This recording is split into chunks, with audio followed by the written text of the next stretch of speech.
And so we are here to consider the interaction of these two sets of policies. And the question is, do they complement or do they conflict each other? And this question, as I've said, is particularly important in Africa today as we pursue a trade and development agenda. And those of you that are familiar with what we're trying to do at the level of the African Union, this agenda takes two forms. There is the African Continental Free Trade Area, and there is Agenda 2063, which is our development blueprint for the Africa that we want. This is a topic that's kind of smack bang certainly in the academic space in terms of what's being discussed, right? So you've got competition law agencies throughout the world and in the developing world that are increasingly active and prominent in terms of shaping debates and in many ways playing policy themselves. I think that if one focuses on what it is that various government agencies, policy, etc. seeks to achieve, right? There is this common goal, right? We're trying to drive development, improvements, gradual improvements in industrial value add, etc. within our economies, jobs and whatnot, right?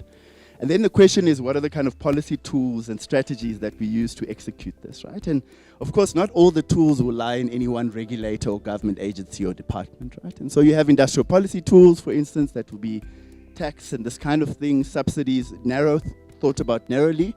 And then you'll have things like the competition law or sector regulators that focus on very specific issues, right?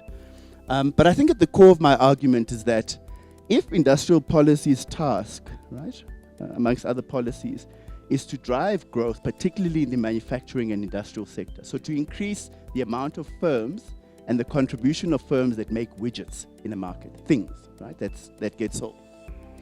Then I hope you'll agree with me that sometimes the tools to enable those firms to do so will not necessarily lie in any one policy area, right?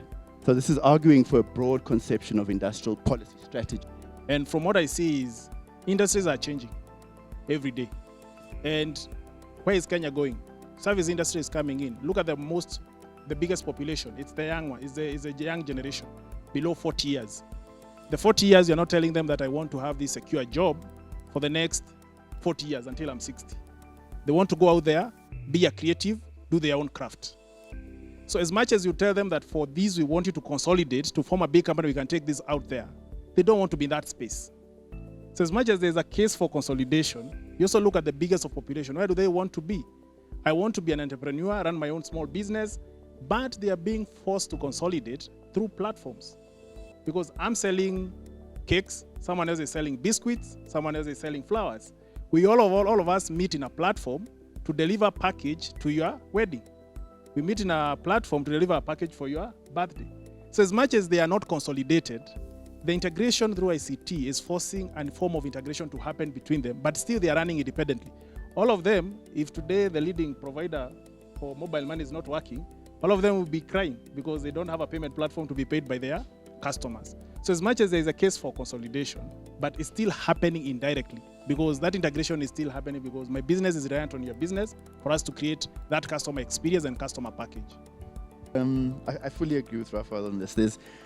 What competition agencies do really well is information revelation and understanding markets at a microeconomic level really, really well, right? So policies are really big, but activity, investment, competition, dynamism, or lack of it happens in markets. And so they have a very important advocacy role to play, even in just feeding information into the system, publishing market studies, etc., so that we understand the economies that we're trying to manage and develop.